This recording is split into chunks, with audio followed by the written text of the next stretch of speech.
Critical patriot देखने वाले सब दोस्तों को सलाम।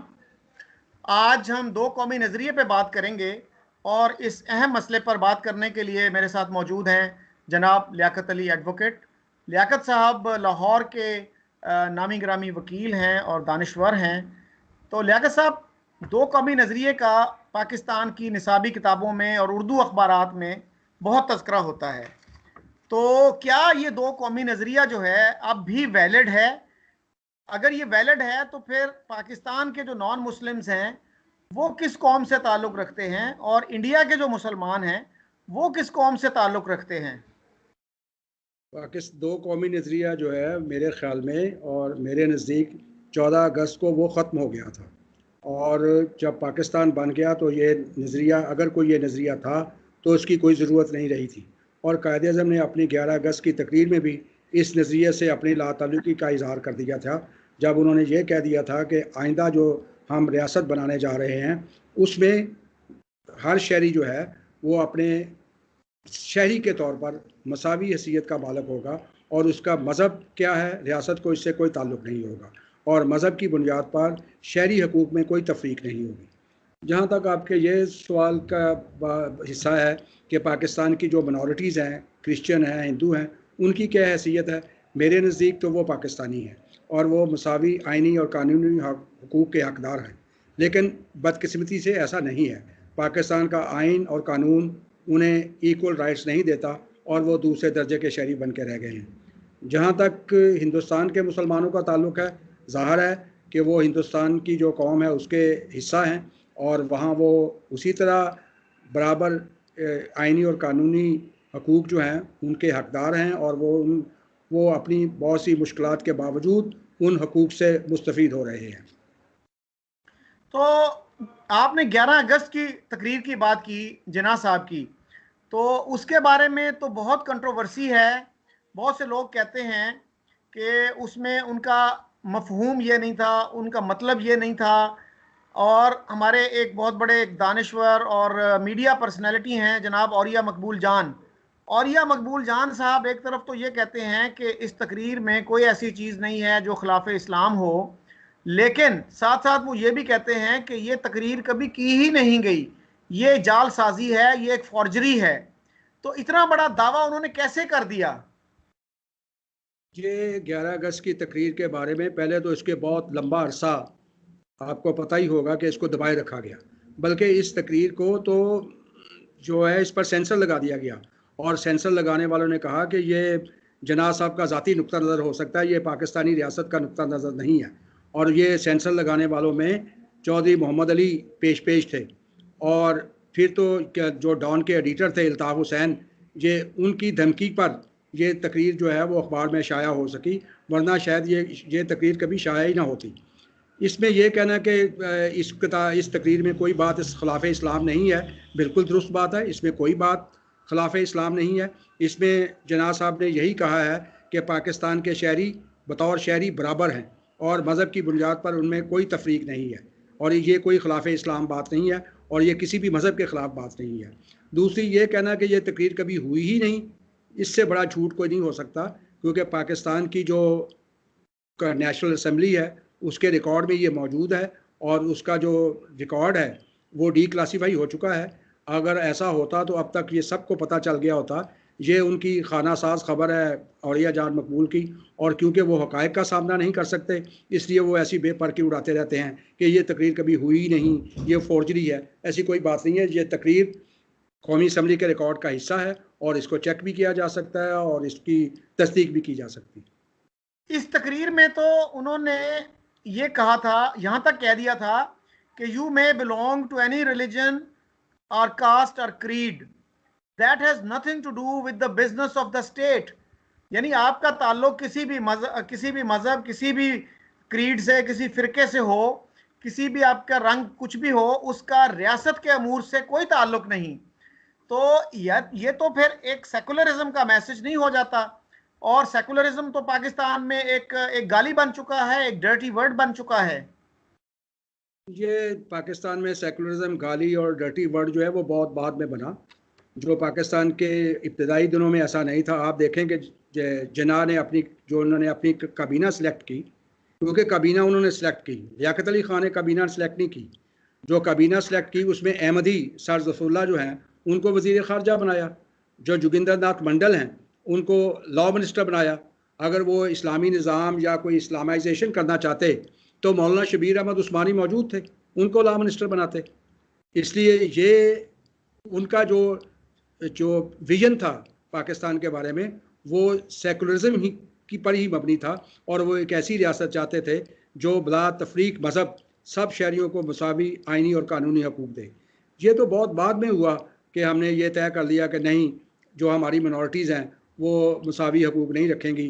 और ये क्यों हुआ, ये भी एक लंबा पॉलिटिकल गेम है, क्योंकि मशरक़ी पाकिस्तान में एक साइजेबल नंबर ऑफ हिंदू रहते थे, मुस्लिम लीग उनसे वोट ले नहीं सकती थी, इसलिए वो हमेशा सेपरेट इलेक्टोरेट की बात करती रही। और ये सेपरेट इलेक्टोरेट की वजह से ही पहले 10 साल तक पाकिस्तान का आइन ही ना बन सका, क्योंकि मुस्लिम लीग चाहती थी कि सेपरेट इलेक्टोरेट हो, मशरक़ी पाकिस्तान की लीडरशिप चाहती थी कि जॉइंट इलेक्टोरेट हो, और ये जो जॉइंट और सेपरेट इलेक्टोरेट की बहस थी इसकी वजह से 10 साल तक पाकिस्तान में आइन ना बन सका। अगर पहले दिन ये तय कर लेते कि जॉइंट इलेक्टोरेट होगा, पाकिस्तान के तमाम शहरी मुसावी हो गए होंगे, तो बहुत जल्द आइन भी बन जाता। अच्छा लियाकत साहब, जो दो कौमी नज़रिए के हामी हैं ना पाकिस्तान में, वो कहते हैं जी कि हिंदुओं के और मुसलमानों के ताल्लुकात बड़े कशीदा रहते थे, और रेलवे स्टेशन पे हिंदू पानी और मुस्लिम पानी की आवाज़ें लगती थी। तो अब तो इंडिया में हिंदू पानी और मुस्लिम पानी अलग-अलग नहीं है, तो उस वक़्त ये क्या मसला था? उस वक्त भी ये कोई मसला नहीं था, इसको ज़्यादा ही कुछ ज़्यादा हाईलाइट किया गया है कि हिंदू पानी, पाकिस्तान मुसलमान पानी। मेरा नहीं ख्याल कि कोई मसलन हमारे जो हमसे पहली वाली जो जनरेशन थी वो पाकिस्तान आकर भी अपने हिंदू दोस्तों और सिख दोस्तों को याद किया करती थी। और अगर आप उस अहद के लोगों की कुछ अपनी ऑटोबायोग्राफीज़ पढ़ें तो उनमें पता चलता है कि वो किस तरह पुरअमन तरीके से रह रहे थे।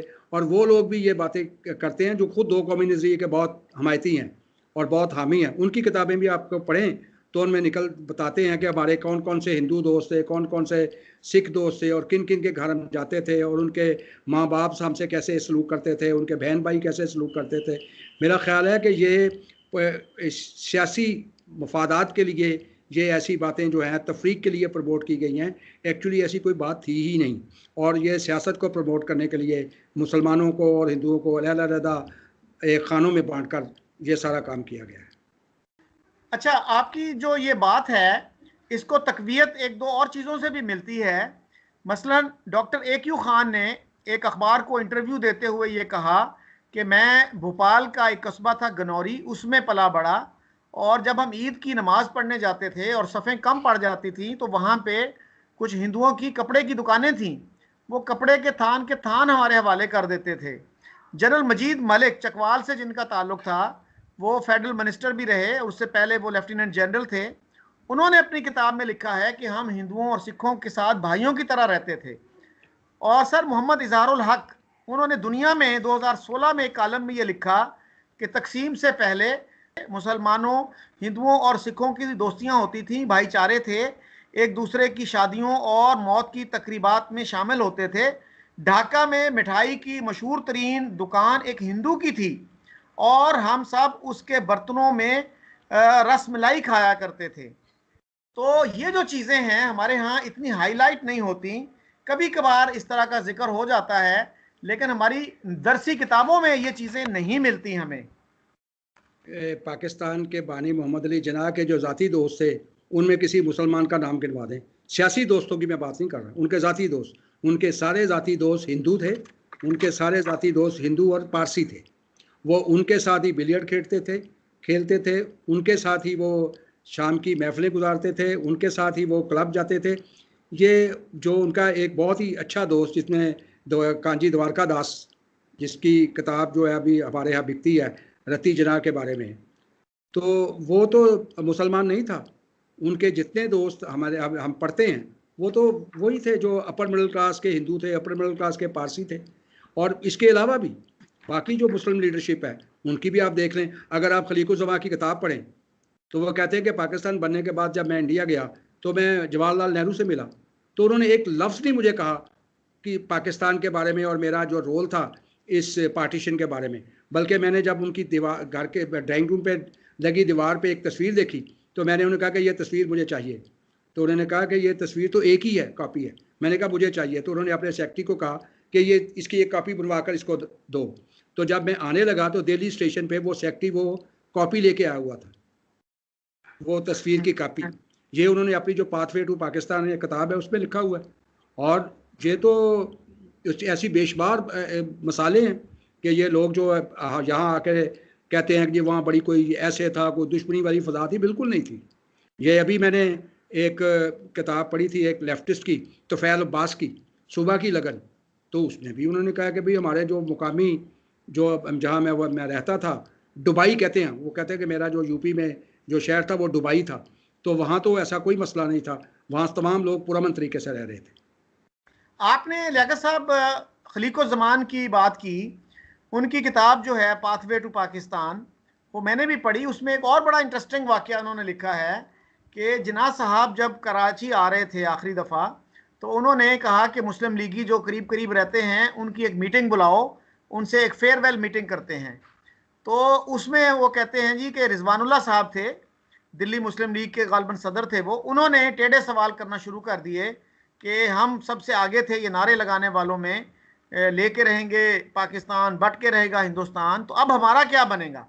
उस पर खलीक़ुज़्ज़मान कहते हैं कि वो इतनी आकवर्ड हो गई और जिन्ना साहब को मैंने इतना परेशान कभी नहीं देखा जितना उस वक्त देखा। तो मेरा ख्याल ये है कि इस गुफ्तगू का नतीजा था कि उन्होंने आते ही जब कॉन्स्टिट्यूंट असम्बली से खिताब किया तो उन्होंने दो कौमी नज़रिए को खैरबाद कह दिया। और उसके अलावा सर, एयरपोर्ट पे जिन्ना साहब ने जो कहा इंडियन मुसलमानों को कि अब आप इंडिया के लॉयल सिटीजन्स बन के रहें, क्योंकि कोई भी स्टेट जो है वो अपने डिसलॉयल सिटीजन्स को बर्दाश्त नहीं करती। तो ये चीज़ें भी हमारे यहाँ हमारी निसाबी किताबों में इनका कहीं जिक्र नहीं मिलता। नहीं, हमारी निसाबी किताबों में तो ये होता है कि जिन्ना साहब ने सिखों को कहा कि मैं आपको तमाम हकूक देने के लिए तैयार हूँ, तो आप मुस्लिम लीग का साथ दें। उनसे ये पूछा जा सकता है कि अगर दो कौमी नज़रिया की बुनियाद पर, अगर मज़हब की बुनियाद पर कायद आज़म मोहम्मद अली जिन्ना पाकिस्तान बनाना चाह रहे थे, तो सिखों को कैसे अपने साथ रख सकते थे? क्या सिख पाकिस्तान के साथ शामिल हो जाते तो आज जो आप इस्लामी निज़ाम का नारा लगाते हैं वो चल सकता? वो लगा सकते थे। फिर अगर सिखों को साथ बुलाना था तो हिंदुओं को क्यों नहीं? ये तो कोई इसके बात बारे में नहीं। तो जी लियाकत साहब, इसके बारे में तो जिन्ना साहब का एक बड़ा मशहूर बयान मौजूद है, और वो उन्होंने लिखा था माउंटबेटन को मई 47 में। और उन्होंने कहा था कि पंजाब को मत तकसीम करें, बंगाल को मत तकसीम करें, क्योंकि एक पंजाबी जो है वो पंजाबी पहले होता है, हिंदू और मुसलमान बाद में होता है। इसी तरह एक बंगाली जो है वो बंगाली पहले है और वो मुसलमान या हिंदू बाद में है। तो उस पर माउंटबेटन ने कहा था कि इस तरह तो जनाब आपने मुझे बड़ा अच्छा एक आर्ग्यूमेंट दे दिया है इंडिया को मुत्तहिद रखने का। इस तरह तो जो एक इंडियन है वो इंडियन पहले है, उसके बाद हिंदू या मुसलमान है। तो इस तरह की जो चीज़ें हैं, इस तरह के जो तजादात हैं, ये तो हमें मिल जाते हैं। और सर, हमें हजरत मोहानी साहब का बड़ा तस्करा होता है पाकिस्तान में, और उनके नाम पे मेरा ख्याल है कि कराची में एक मोहल्ला भी मौजूद है। तो हजरत मोहानी साहब की भी कुछ बातें हमारे निसाब में नहीं है, हमारे अखबारात में जिक्र नहीं किया जाता। जो मैंने पढ़ा उनके बारे में, तो वो जो है हिंदू जो है एक देवता हैं, उनके वो बड़े फैन थे, और उनकी बर्थडे की जो सेलिब्रेशंस होती थी उसमें बड़ा शरीक होते थे। उनके बारे में उन्होंने शेर भी कहे हैं, इस पे थोड़ी सी रोशनी डालेंगे? वो जन्माष्टमी जिसको कहते हैं, जी जी। वो जन्माष्टमी में बड़े पुरजोश तरीके से हिस्सा लिया करते थे। बल्कि 2-3 साल पहले जवेद नकवी जो हैं, डॉन के जो कॉरस्पॉन्डेंट है, दिल्ली कॉरस्पॉन्डेंट, उन्होंने इस पर एक पूरा कॉलम डॉन में लिखा था, और जिसमें ये हसरत मोहानी की जो लॉर्ड कृष्ण से उनकी जो अकीदत है और मोहब्बत है, और जो उनकी मोहब्बत और अकीदत में उन्होंने शायरी की है, उस पर उन्होंने एक कॉलम लिखा था। और ये कोई ऐसी ढकी छुपी बात नहीं है। और सबसे तो इंटरेस्टिंग बात यह है कि मुस्लिम वो पाकिस्तानी नहीं आए, और मुस्लिम लीग के नायब सदर जो नवाब इस्माइल हैं वो पाकिस्तानी नहीं आए, वो तो वहीं है। और पाकिस्तान बनने के बाद वो वहाँ से लोकसभा के रुकन बने, फिर वो अलीगढ़ मुस्लिम यूनिवर्सिटी के वाइस चांसलर बने। और वो मुस्लिम लीग के भी नायब सदर थे। इसलिए ये कहना कि वहाँ कोई ऐसी बैड टेस्ट, वो बुनियाद परस्तों में बैड टेस्ट होगा, नो डाउट, लेकिन अमूमी तौर पर जो मुस्लिम जो लीडरशिप थी जो यहाँ नहीं आई, वो वहाँ बिल्कुल सेटल रही। जैसे हसन मोहानी की मैंने बात की है या नवाब इस्माइल की बात की है, इसी तरह और भी बहुत से लोग थे जो पाकिस्तान नहीं आए, वो मुस्लिम लीग के लीडर, जैसे आपने रिजवानुल्लाह की बात की है, वो पाकिस्तान नहीं आए। और जब ये पाकिस्तान बन गया तो उन्हें पाकिस्तान में होने वाले मसाइल से जो है वो पैदा होने वाले मसाइल से ज़्यादा वो नाराज़ हुए और उन्हें मायूसी हुई कि ये हमने क्या किया, और वो कोई खुश नहीं थे, वो नाराज़ थे इस सारे मसले पर। लेकिन उन लोगों की पोजीशन वहां पे बड़ी आकवर्ड तो हो गई थी ना। जैसे मौलाना आज़ाद ने लिखा है कि कुछ मुस्लिम लीग के लीडर्स मेरे पास आए पार्टीशन के चंद दिनों के बाद, और वो मुझसे कहने लगे कि मुस्लिम लीग के लीडर्स जो हैं वो हमें बिल्कुल बेयारो मददगार छोड़ गए हैं और हमारा अब कोई पुरसाने हाल नहीं है। तो ये भी तो मसला हुआ ना। उन लोगों ने शायद सोचा नहीं था कि हमारे साथ क्या होगा और हम जिस मुतालबे की हिमायत कर रहे हैं उसका नतीजा क्या होगा। सर, आपके इल्म में होगा कि जनाब साहब ने मार्च 41 में कानपुर में एक तकरीर की थी जिसमें उन्होंने कहा था कि मैं मेजॉरिटी एरियाज के, यानी मुस्लिम मेजॉरिटी प्रोविंसेस के 6 करोड़ मुसलमानों को लिबरेट करने के लिए, उनको आज़ाद करवाने के लिए उन 2 करोड़ मुसलमानों की कुर्बानी देने के लिए तैयार हूं जो माइनॉरिटी एरियाज में रहते हैं, जो यूपी सीपी में, जो महाराष्ट्र में रहते हैं। तो ये किस तरह की हिफाजत थी कि वो 2 करोड़ लोगों की, 2 करोड़ इंसानों की कुर्बानी देने के लिए तैयार थे। मेरे ख्याल में ये बड़ा कैरस कमेंट है। अगर जनाब साहब ने ये ऐसा कहा है तो ये वाकई बहुत जालमाना है। वैसे जैसे आपने जिक्र किया मौलाना अबुल कलाम आज़ाद का, तो वो दिल्ली के मुसलमानों का डेलीगेशन उन्हें मिला था अक्टूबर 1947 में जामिया मस्जिद दिल्ली में, और वो रिकॉर्ड पे है मौलाना अबुल कलाम आज़ाद की तकरीर, जिसमें उन्होंने कहा कि मैंने कदम बढ़ाया, आपने मेरे कदम काट, पाँव काट लिए, मैंने ज़ुबान खोली, आपने मेरी ज़ुबान काट ली, आपने जिन पतवारों का सहारा लिया वो आपको बेसहारा छोड़कर चले गए। ये उनकी बहुत मशहूर तकरीर है मौलाना अबुल कलाम आज़ाद की।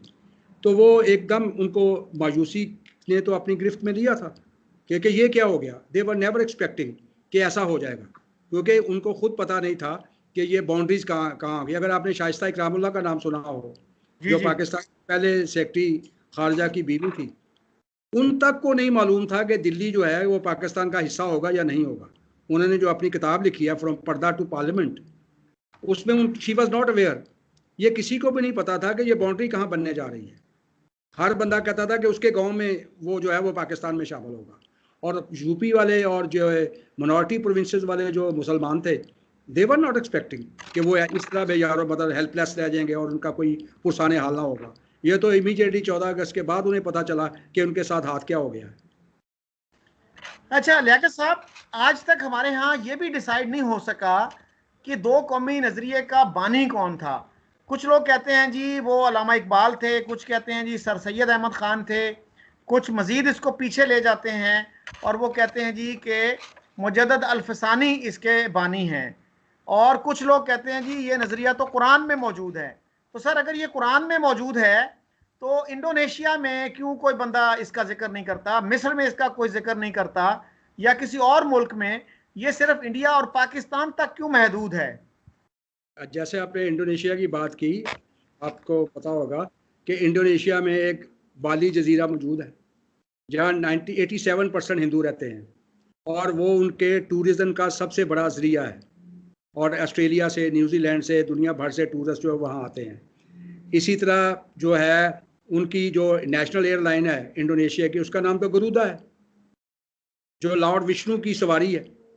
इस तरह मलेशिया जो है उसमें 10% जो हैं वो इंडियन ओरिजिन के लोग हैं, और जो फिजी है उसमें भी 50% इंडियन ओरिजिन के लोग हैं। इसलिए ये मज़हब की बुनियाद पर अगर ऐसा करेंगे तो 22 जो मुल्क हैं वो अरब लीग के मेंबर हैं, वो अलग-अलग क्यों हैं? अगर ये कोई नज़रिया जो है उसकी बुनियाद मज़हब है तो फिर ये 22 अलग-अलग मुल्क क्यों हैं?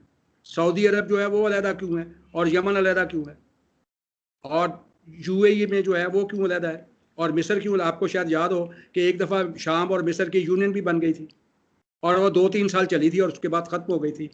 अगर ये इसकी बुनियाद मज़हब थी और कुरान में ये था 2 कौमी नज़रिया, तो बांग्लादेश क्यों बन गया? तो बांग्लादेश तो नहीं बनना चाहिए था। मज़हब can be the one of the components of a nation.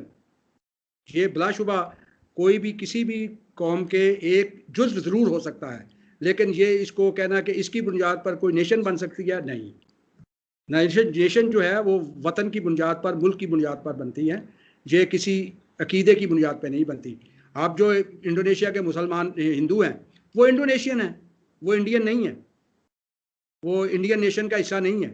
जो मलेशिया के हिंदू हैं वो इंडियन नेशन का हिस्सा नहीं है, या फिर जो फिजी के जो हैं वो नहीं है इंडियन हिंदुओं का हिस्सा नहीं है। इस तरह पाकिस्तान के जो हिंदू हैं, क्रिश्चियन हैं, जो दीगर मिनॉरिटीज़ हैं, वो पाकिस्तान की कौम का हिस्सा हैं। वो आप जो मर्जी ये कहते रहें, लेकिन वो पाकिस्तान, आज भी उनको पासपोर्ट जब देते हैं आप किसी क्रिश्चियन को, तो वो पाकिस्तानी पासपोर्ट होता है, उसमें क्रिश्चियन तो नहीं लिखा होता ना। जो हिंदू पासपोर्ट लेता है उसको आप पाकिस्तानी पासपोर्ट होता है, उस पर कोई मुसलमान या हिंदू का कोई तफरीक नहीं है। इसलिए जो जदीद रियासतें हैं वो कौमी रियासतें हैं, वो मजहबी रियासतें नहीं हैं। आपने ये बड़ी वैलिड बात की कि एक पाकिस्तानी हिंदू अगर बाहर जाता है और एक मुसलमान बाहर जाता है, तो उनसे अगर एयरपोर्ट पे पूछा जाता है कि आपकी नेशनैलिटी क्या है, तो वो ये नहीं कहते कि मेरी नेशनैलिटी मुस्लिम है और इसकी नेशनैलिटी हिंदू है। तो दोनों जो हैं वो उनकी नेशनैलिटी पाकिस्तानी है। आपने सर मलेशिया की बात की। मलेशिया की बड़ी दिलचस्प बात यह है कि वहाँ पे 40% के करीब नॉन मुस्लिम्स हैं और उन 40% को इक्वल राइट्स नहीं दिए जाते, और जिस पॉलिसी के तहत उनको इक्वल राइट्स डिनाई किए जाते हैं उसको कहते हैं भूमिपुत्रा। तो जो वहाँ के पुराने रहने वाले लोग हैं, जो मुसलमान हैं, उन्होंने भूमिपुत्रा के तहत मेजॉरिटी जो है अपना 40% जो नॉन मुस्लिम्स हैं उनको इक्वल राइट से महरूम किया हुआ है, और किसी मुसलमान मुल्क में कभी इस पर तनकीद नहीं होती। तो इंडिया की जो मेजॉरिटी थी, हिंदूज जो थे 47 में, 46 में, उन्होंने तो कभी ये नहीं कहा था कि हमारे पास भी इस तरह को स्पेशल राइट्स होने चाहिए भूमिपुत्रा के तहत। इसको कैसे देखते हैं आप? ये जो तफरीक है मलेशिया की, ये उसकी हिस्ट्री में है। पहले तो देखें, ये जो इंडियन मुसलमान, इंडियन जो नेशनल वहाँ गए हैं, ये एक बॉन्डर लेबर के तौर पे गए थे वहाँ 19वीं सेंचुरी में। ये वहाँ उसको अंग्रेज़ लेके गया और ये कोई आज़ाद शहरी के तौर पर वहाँ गए ही नहीं थे, ये बॉन्डर लेबर थी। इसलिए जब वहाँ से जो एज़ कॉलोनी वो आज़ाद हुआ मलेशिया, तो उसने वही जो डिस्क्रिमिनेटरी कानून थे उसको मज़हब के नाम पर जारी रखा। और आज जो है 60% जो पॉपुलेशन आप बता रहे हैं, वो भूमिपुत्रा अगर देखा जाए तो वो खुद एक सेकुलर पॉलिटिकल कैटेगरी है। भूमिपुत्रा कोई मज़हब की बुनियाद पर नहीं है, वो सन ऑफ द सॉइल की बुनियाद पे है। और उसमें मेरा ख्याल है कि सिर्फ मुसलमान ही भूमिपुत्रा नहीं है, कुछ ऐसी सेक्ट भी हैं जो मुसलमान तो नहीं है लेकिन भूमिपुत्रा हैं। लेकिन भूमिपुत्रा से ज्यादातर जो फायदा उठाते हैं वो मुसलमान ही हैं, जिनको माले कहते हैं। अच्छा सर, हमने कायदे आजम की बात की, उनकी 11 अगस्त की तकरीर की बात की। उस पे हमारे बहुत से लोग ये कहते हैं कि जी जो इक्वल राइट्स हैं या जो अच्छा ट्रीटमेंट है माइनॉरिटीज़ के साथ, ये तो इस्लाम की तालीमात में शामिल है। लेकिन मैं आपकी तवज्जो मबजूल कराना चाह रहा हूँ मुजद्दद अल-फसानी के एक मकतूब की तरफ। उनकी किताब है एक, जो बाद में कंपाइल की गई मकतूबात के नाम से। तो उसमें एक मकतूब नंबर 163 है, जिसमें उन्होंने नॉन मुस्लिम्स और काफरों के बारे में बहुत ही सख्त ज़बान इस्तेमाल की है। यहाँ तक लिखा कि उन्हें कुत्तों की तरह रखना चाहिए, उनको कोई रिस्पेक्ट नहीं देनी चाहिए। तो ये जो चीज़ है, क्या हम कह सकते हैं कि मुजद्दद अल-फसानी जो इतनी बड़ी इस्लामी शख्सियत थे, उन्होंने इस्लाम को मिसअंडरस्टैंड किया? उन्होंने ये भी लिखा कि जो कुरान तो ये कहता है कि ये जो नॉन मुस्लिम्स हैं, जो काफिर हैं, ये नजस हैं, नापाक हैं। और अल्लामा इकबाल भी, आपको पता है, मुजद्दद अल-फसानी के बड़े एडमायरर थे। वैसे आपको पता है कि मुजद्दद अल-फसानी के अबुल कलाम आज़ाद भी बहुत एडमायरर थे। अबुल कलाम आज़ाद भी उनके बहुत एडमायरर थे। इसलिए वो मुजद्दद अल-फसानी को कोई बुनियाद बना के बात मेरा ख्याल नहीं करनी चाहिए, क्योंकि वो 300 साल 400 साल पहले वाली बात है। हम मॉडर्न पॉलिटिकल हिस्ट्री डिस्कस कर रहे हैं। मतलब मुजद्दद अल-हुसैनी को टेलरिंग कर दी गई है। और अगर ये काफर कहने वाली बात पता है, आपको ये भी पता होगा कि गांधी और मौलाना वहीदुद्दीन तो किसी को काफर कहने के हक में नहीं है। वो कहते हैं हम ज़्यादा से ज़्यादा गैर मुस्लिम कह सकते हैं, किसी को काफर नहीं कह सकते। काफर कहने का इख्तियार सिर्फ अल्लाह ताला को हासिल है, ये कौन काफर है और कौन काफर नहीं है। एक बात। दूसरी, ये कहना कि उसके काफरों के लिए कोई ख़ास खसूसी उनको इस तरह कुत्तों की तरह रखना चाहिए, मेरा ख्याल है ये गैर मुनासब नामुनासब बात है। इसको मेरा ख्याल डिस्कस भी नहीं करना चाहिए। मैं तो नहीं करना चाहता कि मुजद्दद अल-हुसैनी को क्या डिस्कस किया जाए। अच्छा सर, हमारे यहाँ आजकल हिंदुओं के खिलाफ बहुत नफरत पाई जाती है, और उसमें नवाए वक्त में भी मैं कई दफ़ा वो कोट कर चुका हूँ, जो गुलाम अहमद परवेज़ ने उनके बारे में जो लैंग्वेज यूज़ की, उनको बिल्कुल डीमोनाइज किया, उनको इंसान भी मानने से इनकार कर दिया। लेकिन अल्लामा इकबाल के बेटे ने जो उनके बारे में किताब लिखी है, जस्टिस डॉक्टर जावेद इकबाल ने, जिंदा रूद, वो मेरे ख्याल में सब दोस्तों को पढ़नी चाहिए। उसमें तो उन्होंने लिखा है कि उनके हिंदुओं के साथ बहुत अच्छे ताल्लुकात थे और ख़ास तौर पे नेहरू फैमिली की वो बहुत इज्जत करते थे। और मैंने खुद ये देखा कि पंडित नेहरू जब उनसे मिलने आए तो उन्होंने बहुत शफकत का सलूक उनके साथ किया। और उनका एक डॉक्टर जो था, डॉक्टर जमीयत सिंह, हिंदू था, और वो जब तक इकबाल जिंदा रहे वो फ्री ऑफ कॉस्ट इकबाल के ख़ानदान की खिदमत करता रहा। उनकी डेथ के बाद भी जब तक वो जिंदा रहा डॉक्टर, वो उनके ख़ानदान को फ्री ऑफ कॉस्ट खिदमत सरंजाम देता रहा, मुहैया करता रहा। लेकिन आजकल हमारी किसी किताब में हमारा कोई कालम नवीस, हमारा कोई टीवी एंकर इस तरह की बातों की कभी कोई इनका तस्करा नहीं करता। ये क्या चेंज आई है हमारे हमारे देखिए डिस्कोर्स जी, में, हमारे नैरेटिव में? जो जो डॉक्टर जमीयत सिंह हैं, उनका उनके नाम पर, उनकी बीवी के नाम पर बहुत बड़ा हस्पताल है लाहौर में। और बहुत कम लोगों को पता है कि वो ख़वातीन के अमराज के लिए बहुत बड़ा हॉस्पिटल है, और उसका नाम है जानकी देवी जमीयत सिंह। और ये एबर्ट रोड पे वाक़या है जो हॉस्पिटल है, पीटीवी के सामने, जो पीटीवी का है।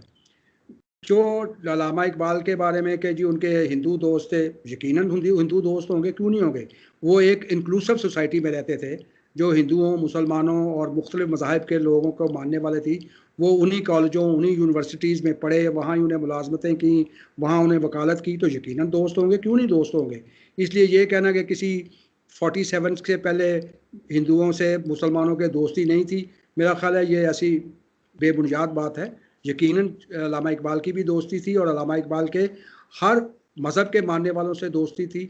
और उनके अंग्रेज़ दोस्त भी थे, और उनके हिंदू दोस्त भी थे, उनके सिख दोस्त भी थे।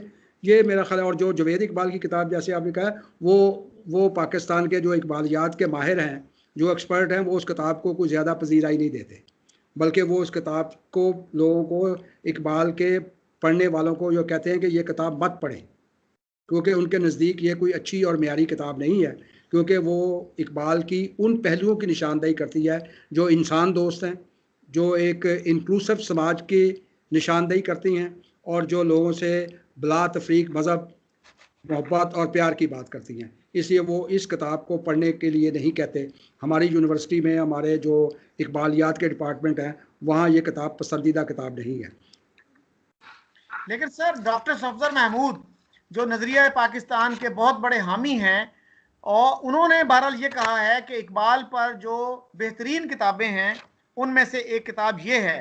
और उसमें यह भी लिखा है कि उन्होंने एक हिंदू देवता की शान में कुछ अशार कहे थे और उन पर कुफ्र का फतवा लग गया था। हमारे यहाँ जो लोग दो कौमी नज़रिए को जस्टिफाई करने की कोशिश करते हैं, वो शिवाजी का और अफजल खान का जो क्लैश था उसका वाकया ज़रूर नकल करते हैं। तो हमारे एक कालम नवीस हैं डॉक्टर अपना इजहारुल हक साहब, उन्होंने भी पिछले दिनों उसका जिक्र किया और ये कहा कि इंडिया की मेंटालिटी को समझने के लिए शिवाजी और अफजल खान का जो ये वाकया है ये बहुत ही यूज़फुल है।